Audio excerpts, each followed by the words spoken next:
En el número 920 de la revista Contralínea, pues trae como tema principal, pues estos documentos oficiales que señalan los presuntos nexos de Zedillo Líbano con los cárteles de Juárez y de Colima.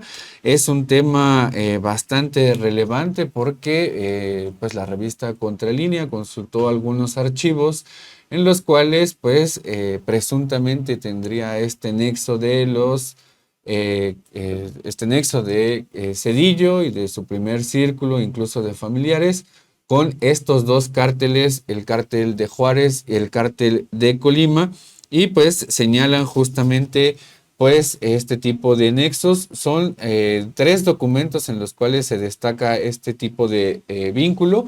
Hay que decir que tienen también como característica principal pues que Zedillo no era el principal investigado con este tipo de aspectos, sino que fueron otro tipo de investigaciones que fueron llevando pues a este tipo de conclusiones parciales, ¿no? Este tipo de vínculo de Zedillo y de su círculo principal con gente del narcotráfico en México.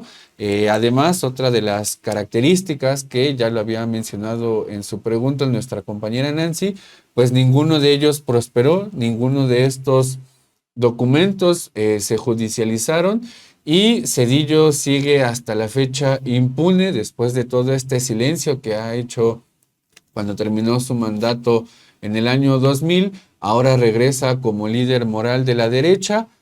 Pues con este tipo de aspectos damos inicio a nuestro tema principal y ahora vamos a recuperar pues algunos aspectos de la presidencia de Zedillo, porque justamente en su sexto informe de gobierno en 1999 pues aseguró que no favoreció a su familia ni a sus amigos y que tendría que trabajar al finalizar su sexenio. Vamos a ver qué es lo que dijo. He actuado bajo el principio de que en el ejercicio de su función el presidente de la República no tiene ni reconoce amigos ni familiares. Estos pertenecen al ámbito de las relaciones personales y afectivas que de ningún modo debe vincularse con el ejercicio del mandato presidencial. He cumplido con el deber de percibir como salario exclusivamente lo que cada año ha sido aprobado en el presupuesto por la Cámara de Diputados y felizmente seré un expresidente que deberá trabajar para apoyar el sustento de su familia. El altísimo honor que significa la investidura presidencial nunca me ha hecho olvidar que la porta temporalmente un ser humano más y que se trata de un poder acotado por la ley y por otros poderes asimismo representativos. Creo que el gobernante no debe lamentarse nunca por la complejidad de los problemas que afronta y puedo afirmar con toda honestidad que el privilegio de ser presidente de los mexicanos compensa con mucho cualquier esfuerzo y cualquier aflicción causados por el cumplimiento de esa responsabilidad. He disfrutado llevar la investidura presidencial con sobriedad y cuidando su dignidad, pues representa el poder ejecutivo de todos los mexicanos.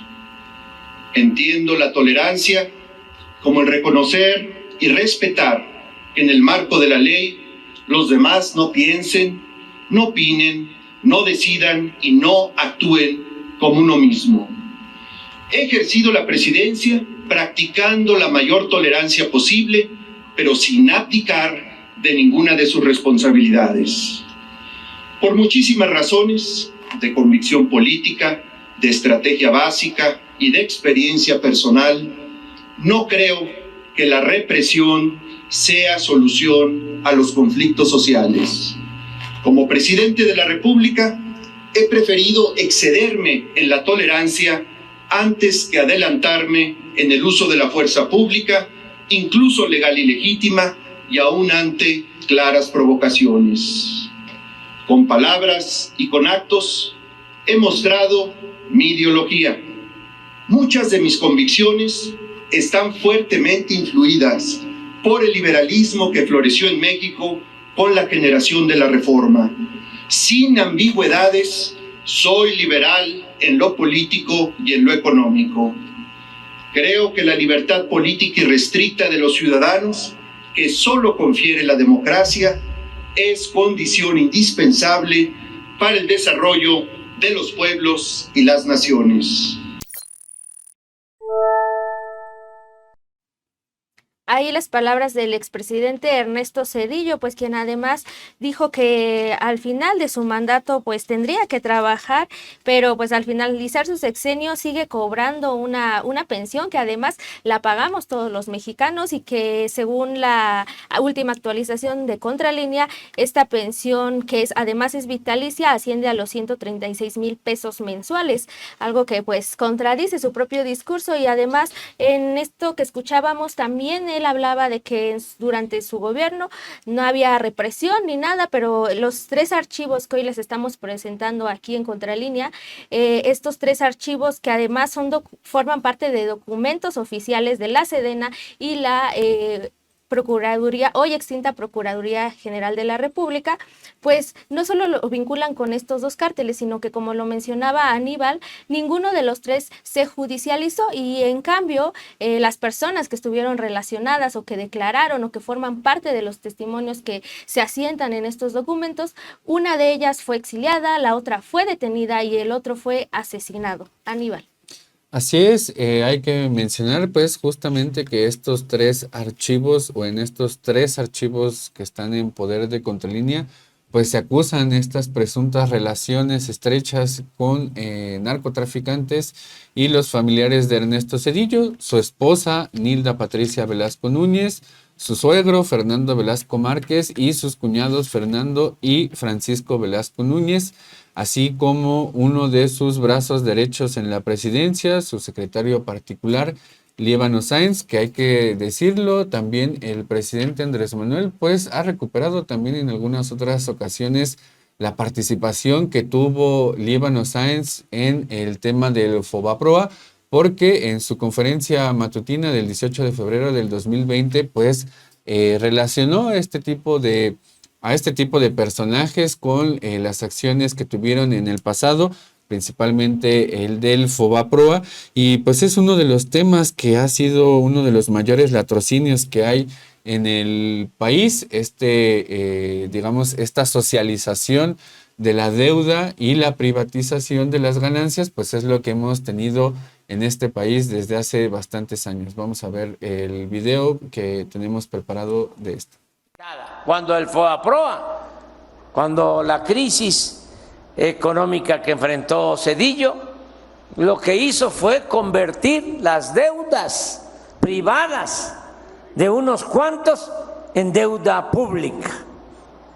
¿Por qué no rescató al que le fue mal con su pequeño negocio, con su taller? ¿Por qué no rescató al obrero? ¿Por qué no rescató al campesino?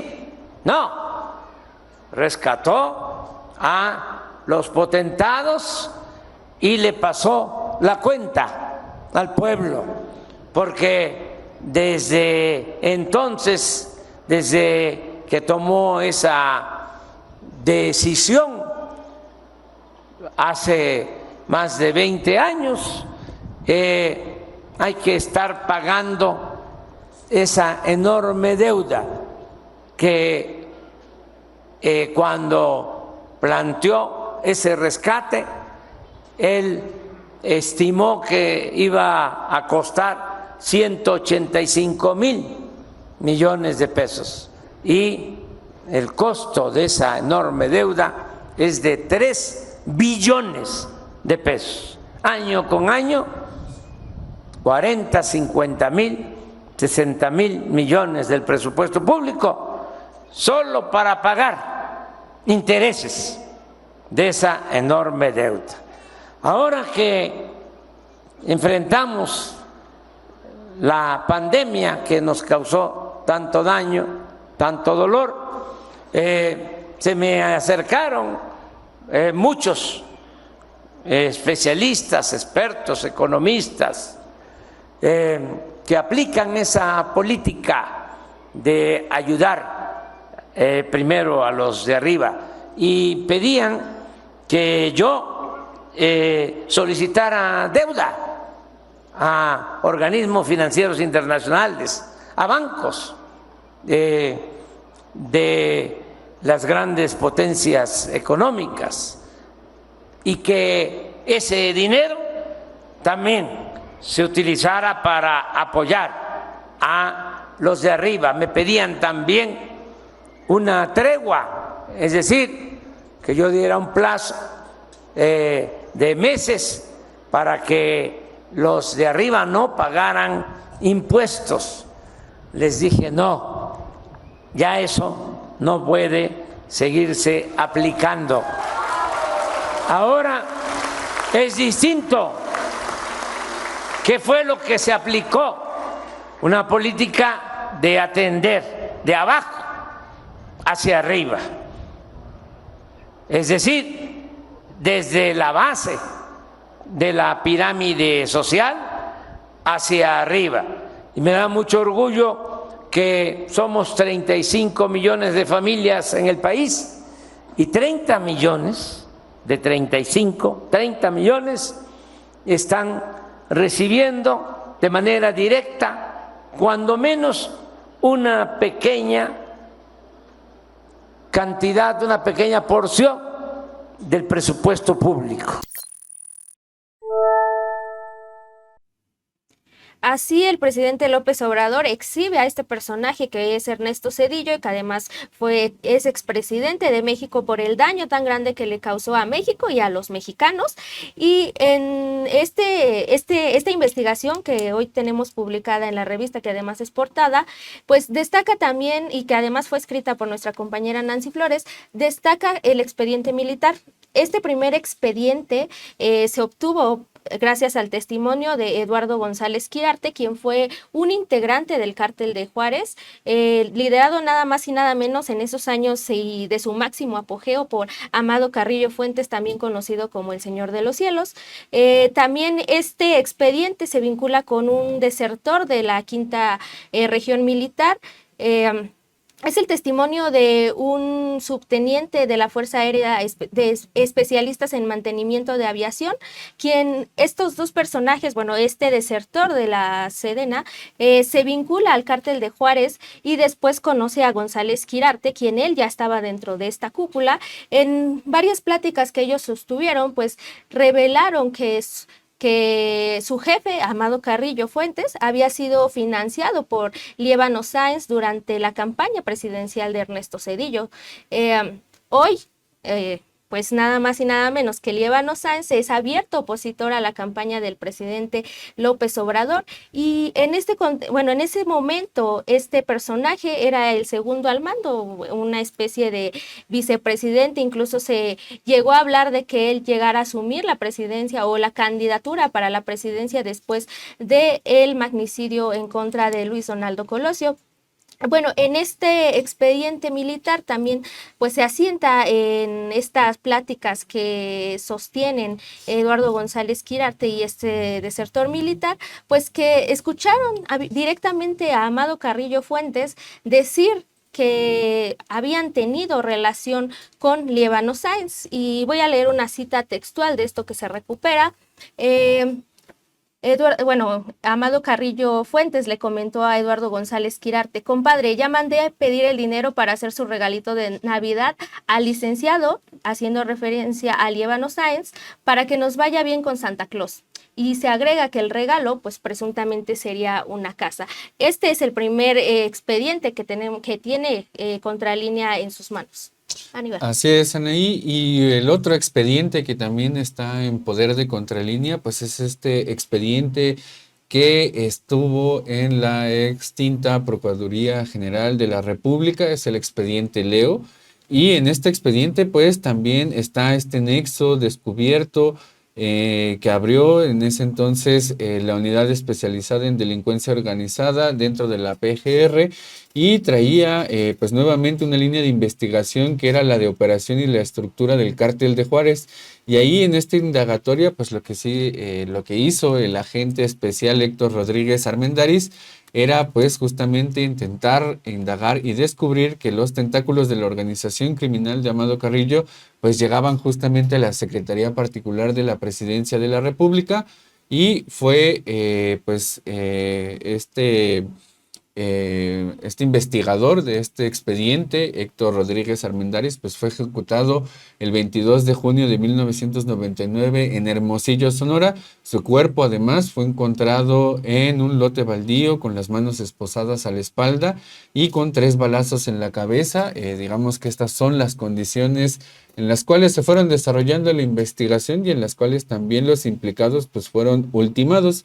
Asimismo, también, pues previo al asesinato, que además hay que decirlo, nunca fue esclarecido, Rodríguez Armendáriz investigó e integró el expediente ministerial, este segundo archivo que es el caso Leo, y fue clasificado como confidencial dentro de la misma PGR que acusaba al secretario particular de Zedillo, José Liévano Sáenz, de este personaje que habló incluso también el presidente Andrés Manuel, y estaba implicado justamente con el cártel de Juárez. Posteriormente este asunto fue cerrado y pues fue cerrado justamente por falta de elementos en la investigación. Como si se tratara casi de una novela, de una intriga o de una intriga política justamente y de redes de corrupción al más alto nivel. Samuel García fue amenazado también de muerte y, a diferencia de lo que pasó con el agente especial, logró ser designado como cónsul en Sevilla, España, y pues de esta forma salvó la vida, Anaí. Así es, Aníbal, pues nuevamente contrastan las palabras del propio Zedillo que ya veíamos de no represión, de que su gobierno pues no había utilizado estas herramientas. El tercero de los casos, expediente que se relaciona con el cártel de los Amezcua Contreras, pues es el que está en manos que llevó la Procuraduría General de la República, que hoy ya sabemos ya cambió. En estos documentos pues se detalla aquí y ya se les relaciona con los hermanos Amezcua Contreras, también apodados los Reyes de las Metanfetaminas, quienes fueron integrantes del cártel de Colima, y en este expediente se le vincula ya a la esposa del expresidente Ernesto Zedillo, Nilda Patricia, a su papá y a los hermanos de ella. Pues en este archivo se incluyen diversas pruebas documentales, entre las que destacan testimonios y grabaciones de intervenciones telefónicas, las cuales fueron autorizadas por jueces a los hermanos Amezcua Contreras, porque ya se sabía que ellos formaban parte de esta organización delictiva. En estos documentos pues se empieza una investigación que se titula Organización de los Hermanos Amezcua Contreras, Tráfico Internacional de Efedrina, y estaban investigando pues este vínculo y estas redes de trasiego de narcotráfico, y pues lo que van encontrando al ir realizando la investigación pues es que hay un nexo con la familia de Nilda Patricia Velasco, la esposa de Ernesto Zedillo. En este caso, pues como ya lo adelantaba, pues al estar, digamos, interviniendo las comunicaciones telefónicas entre los integrantes de este cártel, pues se pudo tener constancia de que entre las pláticas que sostuvieron los hermanos Amezcua, pues ya se hacía referencia directa pues a la esposa del expresidente Zedillo. Aníbal. Así es, Anaí, y pues bueno, este es, digamos, una forma de radiografiar lo que fue Zedillo en la administración pública, hacer este balance un poco, trayendo a la historia este periodo de 1994, finales del 94, pero más hacia el 95 hasta el año 2000, porque pues no solamente es este tipo de aspectos que ya hemos visto ahora en este programa, no solamente es el nexo o este presunto nexo que se investigó en estos 3 expedientes con los cárteles del narcotráfico, también es, como habíamos dicho hace un inicio, el tema de que pues sigue cobrando esta pensión, aunque él se llena pues la boca con palabras totalmente distintas. También tenemos este otro aspecto que es el del Fobaproa, rescatar o hacer este tipo de socialización de la deuda en lugar de haber rescatado a trabajadores, a campesinos, a obreros, que son, digamos, el pueblo de México en general, los que tuvieron este tipo de consecuencias del error de diciembre, este efecto tequila, como se le conoció a la crisis de 1995. Y también tenemos pues este otro tipo de aspectos, por ejemplo, en su segundo informe de 1996, donde reconoce que pues no se repararían los daños de la crisis. Vamos a ver cómo lo dijo en aquel entonces Ernesto Zedillo. A pocas semanas de haber asumido la presidencia de la República, expuse a los mexicanos que enfrentábamos un grave problema económico que irremediablemente afectaría los niveles de vida de la población. De acuerdo con mi compromiso de hablar siempre con la verdad, por dura que sea, señalé que iniciábamos una etapa de auténtica emergencia económica, cuya superación demandaría de todos la más entera y firme determinación, así como apreciables sacrificios. Con absoluto convencimiento, añadí que unidos venceríamos la emergencia económica. Los meses siguientes confirmaron la gravedad de la emergencia. Se inició un abrupto descenso en la actividad económica que se tradujo en una caída durante 1995 de más del 6% en el Producto Interno Bruto y en un dramático aumento del desempleo que significó, entre otros males, una pérdida acumulada en los primeros 7 meses del año de más de 495,000 asegurados permanentes en el Instituto Mexicano del Seguro Social. La inflación creció hasta alcanzar 52% al cierre del año. La deuda de corto plazo por vencer en 1995 era de más de 41,000 millones de dólares. En los mercados financieros se desató una muy grave inestabilidad y aún el pánico. El peso continuó devaluándose y las tasas de interés llegaron a más del 100%. Al inicio de 1995, las reservas internacionales del país disminuyeron a 3,500 millones de dólares, su nivel más bajo en más de una década. El acceso a los mercados internacionales de capitales parecía cerrarse durante muchos años. En aquellos meses primeros del año pasado, muchos temieron que el país cayese en un estado de insolvencia absoluta que habría causado una cadena masiva de quiebras y cierres de empresas, con la pérdida no de miles, sino de millones de empleos. En suma, el desmantelamiento de una parte considerable del aparato productivo del país. Apelando al recio carácter de la inmensa mayoría de los mexicanos, determiné las medidas para enfrentar la emergencia y fortalecer las bases del crecimiento futuro del país. Oportunamente, informé a este honorable Congreso de la Unión sobre las medidas a tomar y sometí a su consideración y aprobación los asuntos de competencia legislativa. La emergencia económica causó un severo daño en los niveles de vida de la población. Sin embargo, estoy seguro de que ese daño habría sido mucho más grave y prolongado si hubiéramos actuado de manera distinta para enfrentar la emergencia.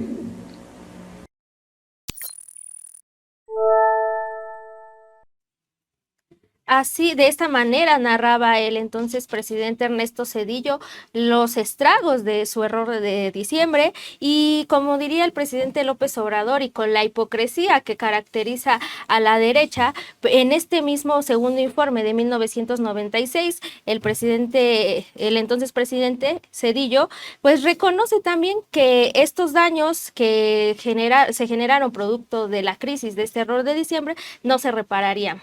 Vamos a ver lo que dijo. Es importante abundar sobre el significado del momento actual de la economía del país. Ciertamente, se han superado las condiciones de emergencia aguda. Ciertamente también se ha iniciado la recuperación entendida como que la producción dejó de contraerse y ahora está aumentando en la mayoría de los sectores de la economía. Sin embargo, es mi deber asentar que el inicio y la consolidación de la recuperación no serán suficientes para reparar de inmediato los daños que causó la crisis en el nivel de vida de la población, y menos aún para remediar los rezagos que históricamente se han acumulado. Para lograr esto, es preciso transformar la recuperación que ahora se inicia en un proceso prolongado y sostenido en que año tras año la economía nacional crezca a tasas considerablemente mayores que la población. Con la misma franqueza, reitero que alcanzar ese crecimiento es no solo necesario, sino claramente posible. En nuestras enormes capacidades como país, acreditadas a plenitud al vencer la emergencia, está el hacer que la presente recuperación constituya un paso sólido hacia un desarrollo económico que paulatina, pero firmemente, responda a las legítimas aspiraciones de progreso material de los mexicanos, en especial de aquellos que más lo necesitan.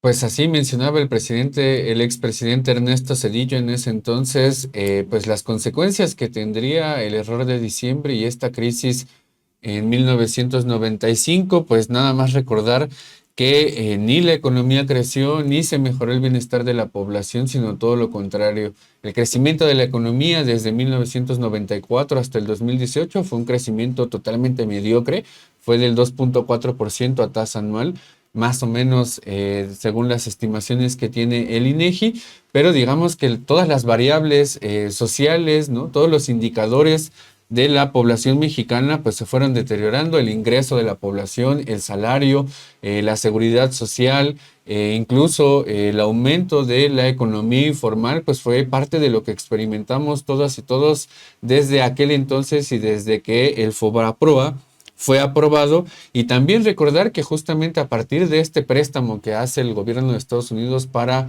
rescatar a México en 1995, se hipotecaron parte de las exportaciones de petróleo que hacía Petróleos Mexicanos en ese entonces, y pues fue parte de todas estas consecuencias que tuvo el país de la crisis en la cual estuvo pues sometida desde aquel entonces, y que fue reiterada no solamente con Zedillo, sino que también fue con Fox, después con Calderón, y lo hemos visto en otras emisiones de este programa, como la crisis económica y social pues fue constante en todo este periodo neoliberal. Vamos ahora a ver pues este segundo informe que tiene Zedillo con respecto al FOBAPROA. No es posible ni conveniente que el gasto público sea ese motor. Para su sano financiamiento, el gasto público debe atenerse a los recursos disponibles. Estos siempre son limitados, y lo son sobre todo ahora, cuando para superar la emergencia y sentar bases firmes para el porvenir, ha sido necesario comprometer recursos fiscales presentes y futuros en diversos programas. Entre ellos destacan los apoyos canalizados a través del sistema bancario. Estos apoyos no son para respaldar a los accionistas de los bancos, son para proteger la integridad de los recursos depositados por las personas, las familias y las empresas en esos bancos, así como para auxiliar a los deudores a fin de que participen y contribuyan en la recuperación de la economía.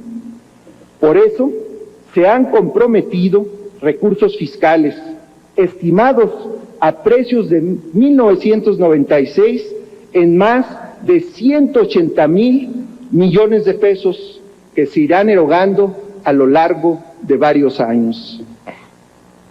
También se ha tenido que hacer frente al quebranto financiero de un número importante de las carreteras construidas bajo concesión en años pasados. Asimismo, se requerirá una parte apreciable de los futuros ingresos del erario público para garantizar la viabilidad y el fortalecimiento del sistema de seguridad social del país. Si la reforma del Seguro Social se hubiese pospuesto, acarrearía un costo muchísimo mayor en recursos y sobre todo en servicios esenciales para las familias de los trabajadores. Estoy plenamente convencido de que, por su efecto positivo en el ahorro interno en el largo plazo, la reforma al sistema de pensiones será la que más contribuirá al crecimiento sostenido de nuestra economía. Gracias a las nuevas leyes del Seguro Social y de los sistemas de ahorro para el retiro, a partir de 1997, cada trabajador contará con una cuenta individual de su propiedad, que generará rendimientos atractivos y responderá mejor a su trayectoria laboral y a su esfuerzo de ahorro para una pensión digna. El Estado financiará las pensiones vigentes y aportará una cuota que se adicionará a cada nueva cuenta individual, beneficiando más a los trabajadores de menores ingresos. El conjunto de estas reformas será decisivo para la permanencia de las instituciones de seguridad social y para que en el futuro cumplan mejor sus propósitos. En efecto, la reforma establecerá mayor protección a la familia de los trabajadores en casos de fallecimiento, pérdida de ingresos por enfermedad, discapacidad o accidentes no laborales. Al mismo tiempo, promoverá la seguridad en los centros de labores, ofreciendo estímulos a las empresas más eficaces en la prevención de riesgos y accidentes.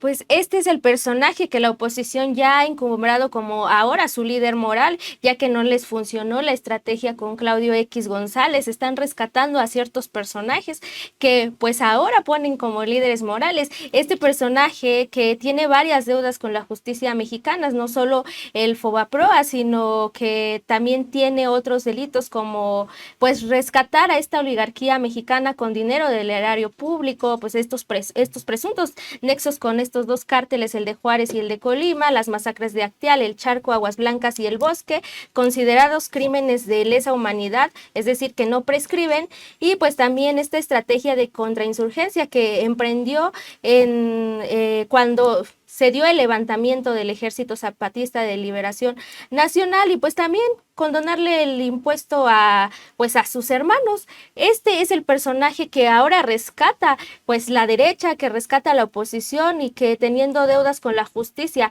va y defiende al Poder Judicial. Y este delito del Fobaproa pues en una investigación que ya advertía nuestra compañera reportera Nancy Flores, pues este delito y esta deuda nos va a costar a los mexicanos y la seguiremos pagando hasta 2042 aproximadamente. Y sobre esto también el presidente López Obrador, con esta estrategia de transparencia y de no ocultar información, pues él mismo ha expuesto este tema en varias de sus conferencias, en donde pues él reveló que el Fobaproa costó alrededor de 3 billones a los mexicanos. Vamos a ver las palabras del presidente. No tenían experiencia y además era gente vinculada al poder. Al poco tiempo vino lo del Fobaproa, vino una crisis económica y financiera, quiebran todos los bancos y los rescatan con dinero público. Es el caso de bancos quebrados, banqueros ricos.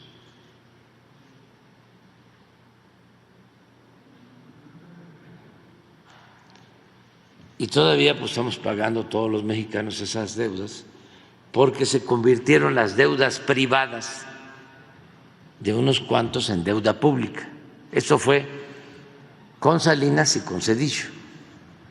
Salinas privatiza los bancos, entrega los bancos públicos a particulares, a sus allegados,